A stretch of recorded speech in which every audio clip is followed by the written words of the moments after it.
Traveling 34 hours home from Greece. The clock has not started yet, but we had a slow morning before we left, soaking up our last moments in Greece. Got a coffee and took a walk to the beach and just listened to the waves for a few minutes. Then we had breakfast at our hotel before we had to head out. Had to have my last bugazza before I left. And then we were off to the airport, and I have never been to a smaller airport in my entire life. One check-in counter, like 15 seats. And then they had to rearrange the plane to balance out the weight.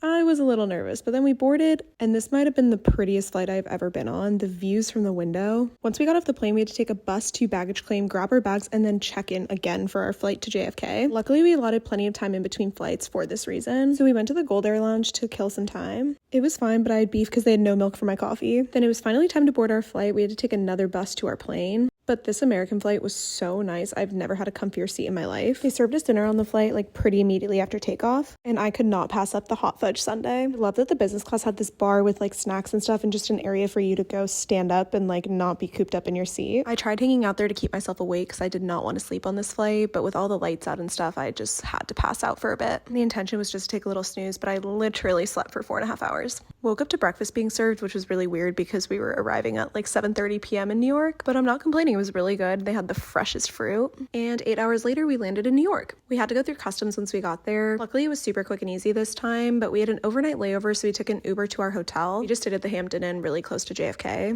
Nothing fancy, but we had to be up at 4 a.m. the next day for our flight, so it did the job. 8 hours later, we were back at the airport checking in for our flight to San Francisco. American Airlines has their own terminal at JFK, which made it really easy, and we were so happy that the Admirals Club was open at 5 a.m. so we could get a coffee. And we went to board our final flight. We're happy for our travel day to almost be over, but obviously so sad to be going home. We're so happy breakfast was served immediately when we got in the air because we hadn't eaten since our flight the night before. I was so hungry. I was off to a wedding like right after I landed for this flight, so I wanted to make sure my skin wasn't completely dry out. Put on a mask and tried to take a little nap. I was only able to sleep for like an hour. Honestly, better than nothing. I wasn't super mad because they woke me up with a fresh baked chocolate chip cookie. So gooey and yummy. But then I fell asleep sitting up for another like hour after that. Got a little snack, which I didn't eat because my stomach did not like the chocolate chip cookie at 7 a.m. But then we finally landed in San Francisco. Our bags really quickly. Pedro picked us up and now we're off to the wedding. I'm insane.